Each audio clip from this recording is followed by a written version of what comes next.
su profesor, yo soy el alumno Allenberg Andrik Bio Alarcón y el día de hoy voy a explicar acerca del análisis del comportamiento del presupuesto público de los últimos 10 años. Primeramente voy a dar una pequeña introducción acerca del presupuesto público. Es fundamental porque organiza la distribución de recursos para sostener servicios y promover el crecimiento. En el Perú, su revisión es relevante por la inestabilidad política de la pandemia y factores externos que afectaron la economía. El trabajo estudia la evolución del presupuesto en la última década bajo distintos gobiernos. Además, analiza los ingresos y egresos por tipo para identificar tendencias y cambios importantes. Primeramente tenemos el presupuesto público de los años en los periodos presidenciales, que vendría a ser del 2016 al 2025. En 2016 y 2017 tenemos a PPK. En 2018 tenemos a PPK y a Martín Vizcarra. En 2019 tenemos a Martín Vizcarra. En 2020 tenemos otra vez a Vizcarra con Merino y en 2021 tenemos a Sagasti con Pedro Castillo. En 2022 tenemos solo a Pedro Castillo. En 2023 y en 2024 tenemos a Dina Boluarte y en el último año, que es actualmente 2025, tenemos a José Geri, de las cuales la tabla se divide en 7 grupos. El primero se llama presupuesto institucional de apertura, el segundo se llama presupuesto institucional modificado, el tercero se llama recaudación al trimestre anterior, el cuarto se llama recaudación al trimestre, el quinto recaudación total, saldo y avance porcentual, del cual tenemos el siguiente análisis. El análisis por gobiernos muestra diferencias marcadas en la eficiencia del gasto público. PPK tuvo las ejecuciones más bajas del decenio, mientras que con Vizcarra se superó el 91%. La pandemia provocó otra caída en 2020, pero Sagasti y Castillo recuperaron niveles mayores al 90%. En cambio, con Boluarte y la proyección para 2025, la ejecución vuelve a bajar alrededor del 86% y 87%, con los mayores saldos no utilizados. Pasamos al siguiente, que es la variación de los ingresos, que pues bueno, se divide en los mismos años, periodos presidenciales y también se repiten los encabezados, los 7 encabezados, de los cuales tenemos el siguiente análisis. El cuadro evidencia una fuerte volatilidad en la recaudación total frente al PIB. En 2016 y 2017, los avances extraordinariamente altos, más del 2.500%, reflejan proyecciones iniciales muy subestimadas o ingresos excepcionales. Entre el 2018 y 2023, la recaudación se vuelve más estable, aunque continúa superando ampliamente las metas, con avances entre 591% y 890%. A partir del 2024 y 2025, la tendencia cambia y los avances caen alrededor del 93 y 97%, lo que implica que las proyecciones se vuelven más realistas y ajustadas a la capacidad de recaudación del Estado. Y también tenemos los egresos según respectivos gastos, la tabla, de las cuales otra vez también se dividen de los mismos periodos, años presidenciales, y pues acá como que se modifica un poco la parte del encabezado de cada tabla. Y pues bueno, el análisis es el siguiente. El análisis de los egresos evidencia una ejecución del gasto público altamente eficiente, con tasas superiores del 90% durante toda la década. Los gobiernos de PPK entre 2016 y 2017 mostraron niveles sólidos por encima del 93%, mientras que el máximo alcanzó en 2018 bajo Vizcarra con un 99%. Luego, la eficiencia se mantuvo estable entre el 93% y 94% durante los años 2019 y 2020, y volvió a fortalecerse con Sagasti y Castillo entre el 2021 y 2022, alcanzando hasta el 95%. En los años recientes, bajo Boluarte, en 2023 y 2024, la proyección para 2025, las ejecuciones continúan en rangos altos del 90.8% a 93.1%. En conjunto, la gestión de los egresos se mantiene consistente y efectiva pese a los continuos cambios políticos. Por último, tenemos los gráficos de línea de cada tabla. Tenemos el gráfico de líneas del presupuesto público, de los ingresos públicos y de los egresos públicos. Primeramente, en la gráfica número 1 tenemos como el siguiente análisis. Se observa que entre el 2016 y 2018 el presupuesto presenta una tendencia decreciente, pasando aproximadamente a 20,566 millones a 16,666 millones, A partir de 2019, la trayectoria cambia y empieza un crecimiento sostenido, reflejando incrementos significativos en la asignación presupuestal del Estado. Destacan especialmente los aumentos de los años 2021, 2022 y 2024, donde el presupuesto alcanza sus niveles más altos, superando incluso a los 36 mil millones en 2024, el valor más elevado del periodo. Para el 2025, el presupuesto se mantiene con un nivel similar, mostrando estabilidad respecto al año anterior. En conjunto, el gráfico evidencia una tendencia general creciente del presupuesto público en los últimos años, lo cual puede estar asociado a mayores necesidades del gasto, ampliación de programas estatales o variaciones en la planificación fiscal del gobierno. Ahora bien, pasamos con el segundo gráfico, que es la variación de los ingresos públicos. Tenemos que muestra una evolución de los ingresos públicos entre los años 2016 y 2025, reflejando una tendencia marcada por fluctuaciones importantes. Entre 2016 y 2018 se observa una disminución progresiva en los ingresos, lo que indica una menor recaudación durante esos años. A partir de 2019, los ingresos comienzan a recuperarse gradualmente y alcanzan un crecimiento significativo en 2021, año en el que se registra uno de los niveles más altos de todo el periodo. Sin embargo, después de este pico se evidencia una nueva caída moderada entre 2022 y 2023, seguida de una recuperación parcial hacia 2024 y una ligera reducción nuevamente en 2025. En general, el gráfico evidencia un comportamiento variable, caracterizado por ciclos de descenso y recuperación, lo que sugiere cambios relevantes en la actividad económica, política, tributarias o factores externos que afectaron la capacidad de recaudación del Estado a lo largo del tiempo.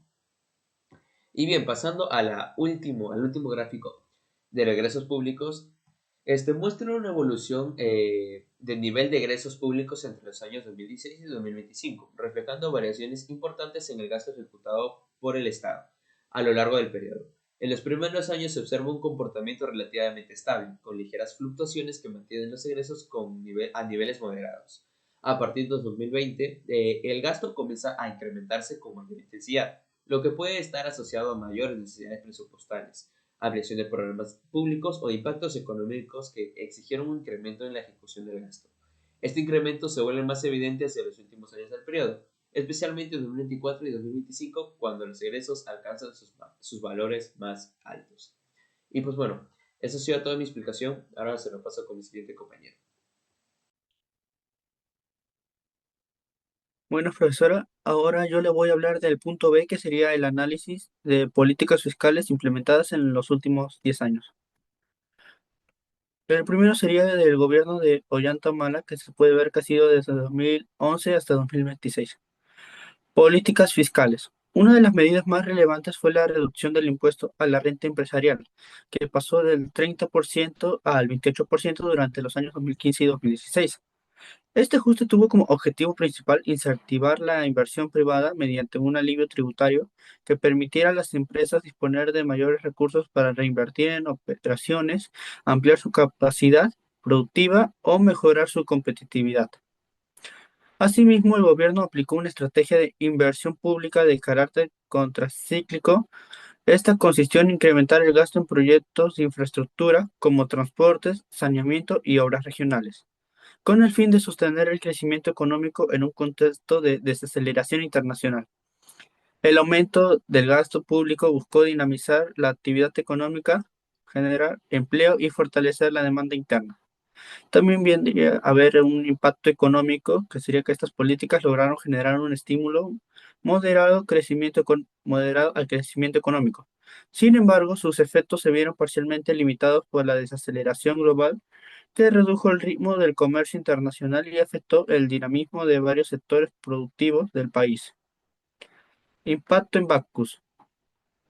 Para empresas como Bacchus, la reducción del impuesto a la renta significó una mejora directa de la rentabilidad neta, ya que disminuyó la carga tributaria y aumentó los márgenes disponibles para inversión o expansión.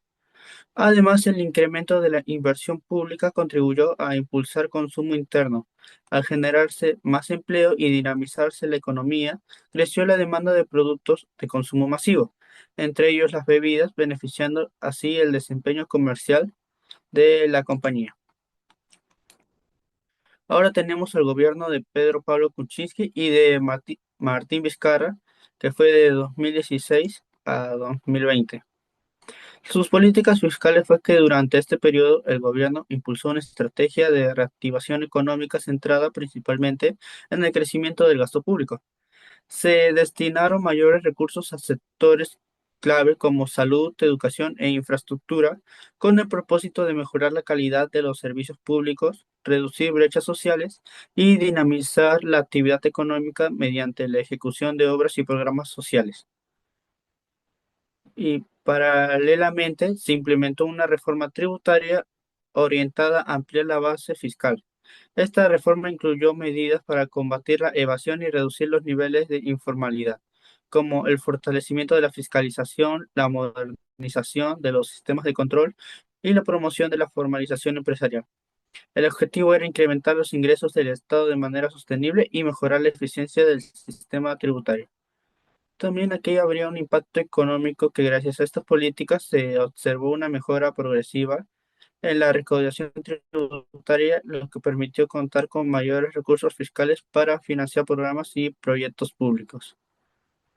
El impacto en Bacus fue que para empresas de gran tamaño como Bacus, el fortalecimiento de la fiscalización tributaria implicó un aumento en la presión regulatoria, ya que se intensificó intensificaron los controles hacia los principales contribuyentes con el fin de reducir la evasión. Esto significó una mayor exigencia en el cumplimiento de obligaciones fiscales y en la transparencia de las operaciones.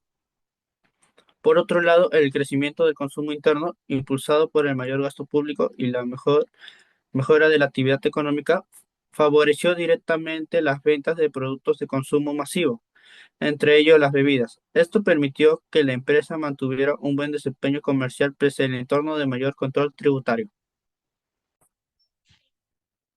Profe, compañero general, soy el alumno Diego Fernando Puli Herrera. Podía hablar sobre las políticas fiscales en los últimos 10 años del Perú. Primeramente hablaremos sobre el gobierno de Francisco Sagasti.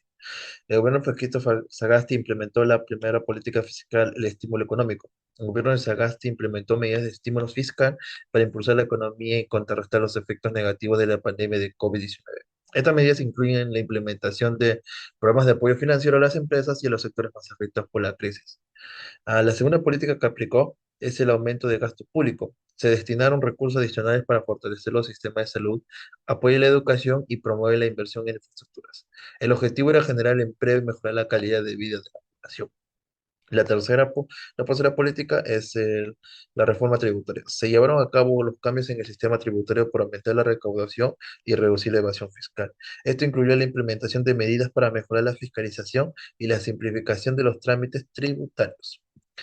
Ahora, las políticas que implementó Pedro Castillo en su gobierno fueron aumento de la recaudación. El gobierno fue incrementar los ingresos fiscales a través de una reforma tributaria orientada a gravar los sectores de mayor ingreso y fortalecer la lucha contra la evasión fiscal. Para ello solicitó facultades legislativas al Congreso para implementar cambios en el impuesto a la renta, en frecuencia de la deducción de costos y gastos que erosionaban la base imponible. La siguiente sería el cobro de deudas tributarias. Una medida destacada fue la recuperación de deudas tributarias de grandes empresas privadas que no habían sido cobradas por administraciones anteriores, logrando recaudar más de 5.400 millones, los cuales se destinaron a financiar obras en educación, salud, agua y saneamiento. La tercera política es el incremento del gasto público. El plan de gobierno contemplaba, contemplaba promover el gasto público, especialmente en áreas como salud, educación e infraestructura, con el objetivo de impulsar la recuperación económica.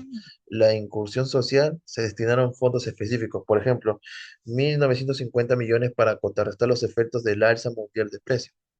La cuarta sería la sostenibilidad fiscal y déficit. El Ministerio de Economía y Finanzas, MEF, estableció una senda para reducir el déficit fiscal claramente proyectado, llevarlo al 1% del PBI para 2026. Sin embargo, hubo preocupaciones por parte del análisis y el Consejo Fiscal sobre la sostenibilidad de algunas propuestas y el riesgo de un descontrol del déficit.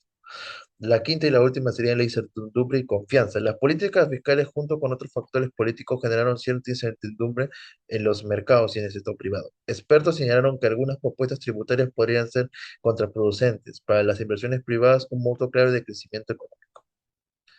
Ya. Ahora lo que tenemos acá es que Las principales políticas que podemos destacar de esto es los paquetes de estímulo fiscal por la pandemia, subsidios, bonos y gastos de salud y propuesta de reforma tributaria progresiva buscando aumentar impuestos a grandes empresas. Esos son los principales impactos políticos, no, los principales políticas fiscales que yo le tomé gran importancia. De cómo esto impactó en las empresas, principalmente nos centraremos en bancos. Directamente cómo lo afectó fue en el aumento de costos operativos y tributarios y la caída temporal en ventas por restricciones sanitarias. Ya, ahora hablaremos del gobierno de Dina Boluarte en 2020, 2022 y 2025. Dina Boluarte se clasificó por los aspectos políticos, que primeramente serían el incumplimiento de la regla fiscal. El gobierno ha cumplido o se espera que cumpla la meta de déficit fiscal por 3 años consecutivos. Esto ha generado críticas y preocupaciones sobre la disciplina macroeconómica tradicional del Perú. El siguiente debería ser déficit fiscal elevado. La administración ha registrado un aumento en el déficit fiscal, lo que implica que el gasto público ha superado a los, lo que implica que el gasto público ha superado a los ingresos fiscales en mayor medida de lo previsto, poniendo presión sobre las finanzas del Estado. Las principales políticas fiscales que podríamos sacar son la consolidación fiscal, la reducción de déficit mediante el control de gastos y la revisión del impuesto selectivo al consumo, el ISE. Afectó directamente a bebidas alcohólicas. Esto directamente lo estamos relacionando con el tema de cómo afecta a Bacus directamente. Por ejemplo, el impacto que pasó en Bacus fue que el ICG generó una deuda tributaria de más de 1.618 millones entre 2014 y 2019. La empresa enfrentó procesos legales, ha tenido que provisionar recursos y afrontar esta carga. Muchas gracias. Análisis de las políticas monetarias implementadas en el Perú. Bueno, esto de los últimos años eh, han establecido varias políticas monetarias durante el gobierno de los 10 años últimos.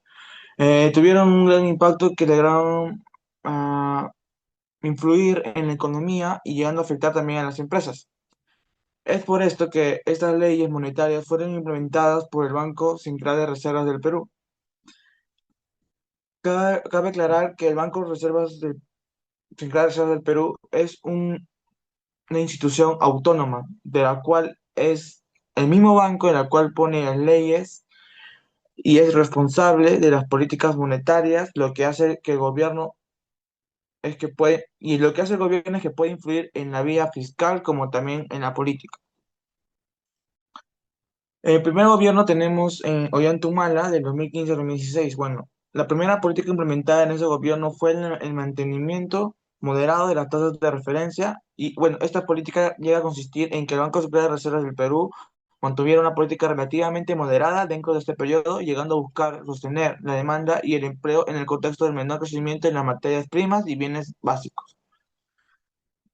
Un impacto un impacto en la economía en el Perú y en las empresas. Bueno, una de ellas es que hubo intervenciones cambiarias que redujeron la inestabilidad, teniendo como solución poder ayudar a los importadores y a poder planificar las compras, pero también hubo cambios en la empresa. Asimismo, también que ellos contaban con deudas de dólares, tenían que reducir riesgos de revaluación. Otro es que las tasas relativamente bajas apoyaron al crédito y al consumo doméstico, beneficiando así a los comercios, como también a las pequeñas y medianas empresas. El segundo gobierno fue de Pablo Kuczynski, de 2006 a 2018. Este periodo de estabilidad macrorelativa,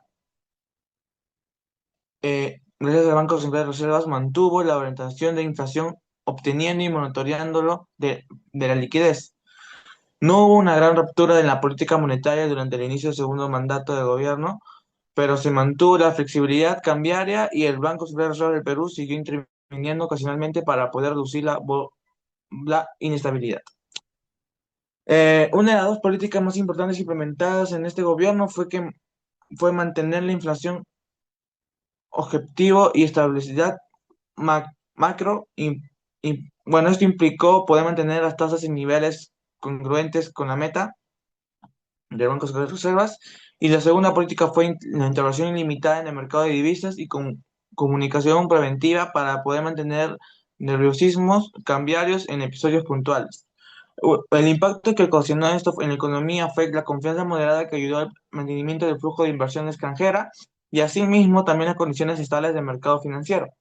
En las empresas fue un entorno de estabilidad de precios y tipo de cambio redujo riesgos de costos cambiarios para poder mayormente a los importadores y exportadores y también mantuvo el crédito accesible en términos de relativos.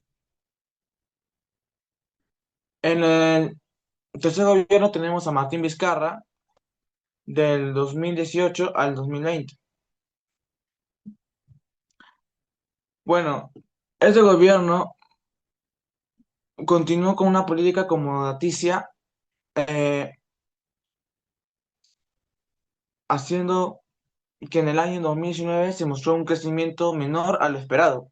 En el año 2020 fue un año de crisis sanitaria provocada por el virus COVID-19. Y bueno, este año fue un año en el cual cambiaron varias cosas, ya que el Banco Central de Reservas del Perú llegó a implementar un conjunto amplio de medidas para poder frenar la pandemia y una de ellas fue la reducción agresiva de las tasas de referencia.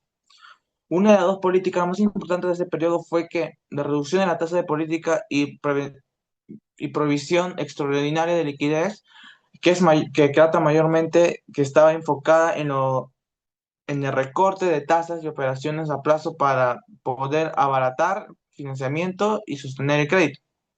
Como segunda política que implementó fue la implementación de instrumentos extraordinarios COVID-19.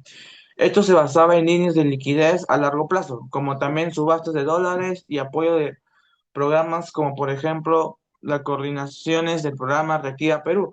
Este programa lo que hacía era poder ayudar a las micro y pequeñas empresas que necesitaban la capital para poder seguir para que pueda seguir el negocio.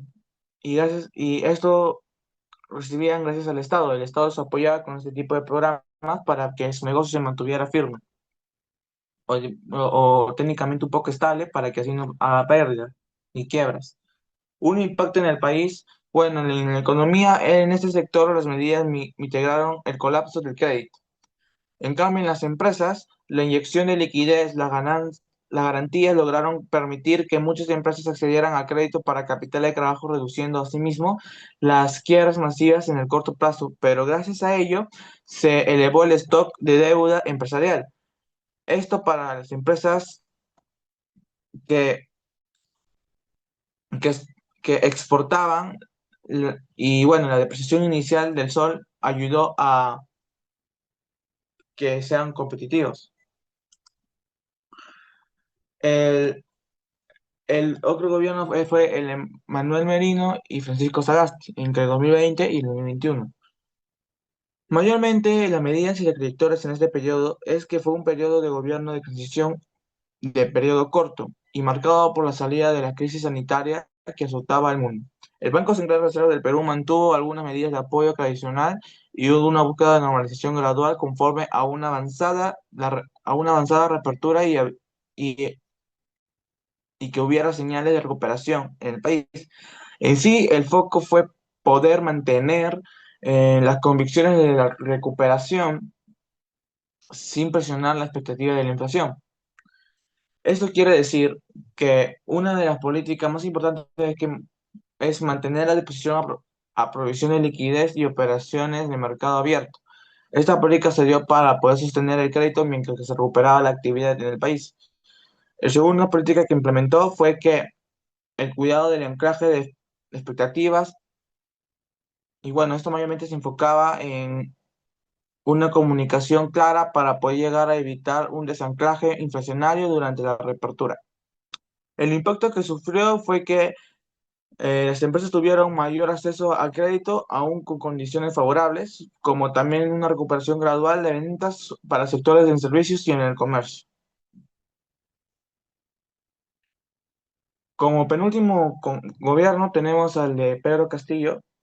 Bueno, este gobierno fue un periodo post-pandemia con una recuperación en el año 2021, pero con algunas presiones inflacionarias globales desde el año 2021 al 2022.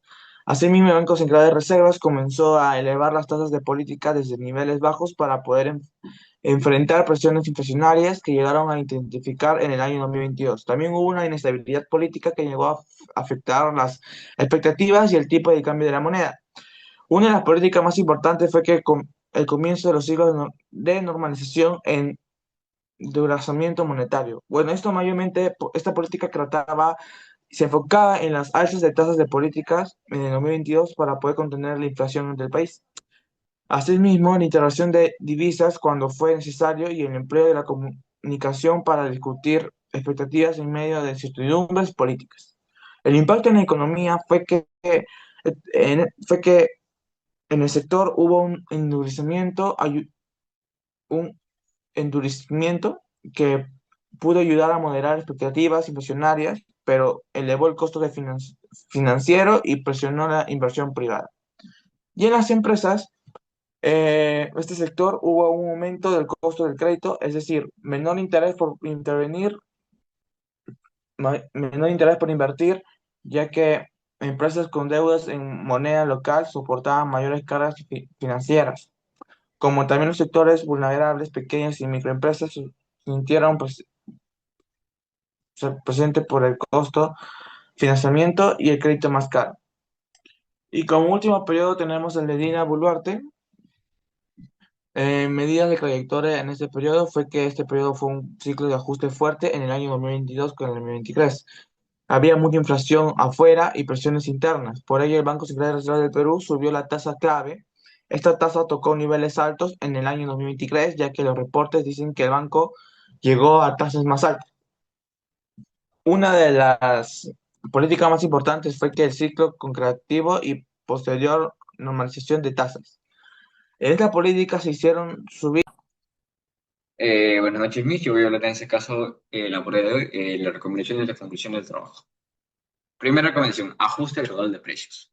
En el ajuste gradual de precios, tratamos de subir poco a poco los precios para poder evitar la caída de la demanda. Esto evita que al subir de manera tan brusca, el consumidor se dé cuenta del aumento y pues deje de comprar. Esto lo que generaría una decaída en la demanda.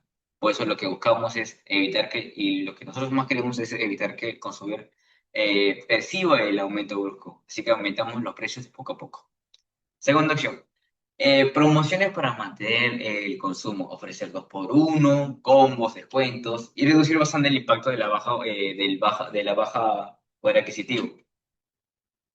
Tercero, diversificar tamaños y productos. Las presentaciones más pequeñas y económicas permite que los consumidores con menos ingresos puedan seguir comprando y poder seguir activamente consumiendo el producto. Tal vez es un pequeño ingreso, pero siguen comprando. Y en algún momento, pues cuando puedan tener estos consumidores sus mayores ingresos, podrán comprar el producto en su tamaño real. Cuarto, optimizar costos en producción y distribución. Buscamos proveedores más competitivos para poder mejorar la logística y usar más envases retornables. Esto ya que ahora está muy de moda el tema del medio ambiente, ser ecoamigable con el medio ambiente, con el planeta. Y esto creo que ayudaría bastante al marketing de la empresa. 5. Marketing orientado a marca y fidelidad. Reforzar campañas emocionales. Como repito, está muy fuerte ahora lo del medio ambiente, así que esto sería una muy buena idea y ya mantiene la demanda estable, incluso con precios más altos. Incluso se podría poner unos precios más altos siendo botellas 100% ecoamigables y se podría justificar el aumento de un precio. 6. Monitoreo del IPC del sector. Usar datos del INE y el BCRP para permitirse decidir mejor cuándo ajustar precios o cuándo lanzar promociones. Esta vendría a ser nuestras recomendaciones. Ahora las conclusiones. Lo que hemos llevado a cabo y nos hemos dado cuenta a través de este trabajo. 1. La inflación. La inflación afecta directamente los costos de la producción de Coca-Cola, porque la empresa debe ajustar sus precios de manera estratégica para no perder demanda. Segundo, el consumidor peruano puede volverse más sensible al precio, por lo que es muy clave reforzar las promociones, opciones económicas que mantengan el volumen de la venta. Tercero, diversificar tamaños. presentaciones que permiten retener al cliente incluso cuando su poder adquisitivo disminuye. Como hablamos ya en las recomendaciones, que se puede tal vez presentar un envase más pequeño de Coca-Cola o promociones en envases más pequeños para que los compradores sigan comprando. Cuarto, la optimización de costos en la cadena logística y productiva es esencial para reducir la presión y subir precios constantes. 5. Una marca fuerte y bien posicionada ayuda a resistir mejor los efectos de inflación, ya que mantiene la fidelidad del comprador hacia la marca y establece una estabilidad muy bien en la demanda. Sexta, el monitoreo continuo del IPC y del mercado permite tomar decisiones oportunas. Como ya hablamos también en las combinaciones, monitoreando el IPC y el BCR, podemos darnos cuenta de cuándo podemos, por ejemplo, aumentar precios o cuándo aumentar nuestros descuentos, nuestras promociones. Esto por eso, evitando incrementos bruscos y anticipando variaciones de costos. Bueno, eso sería todo por parte de mi exposición. Muchas gracias.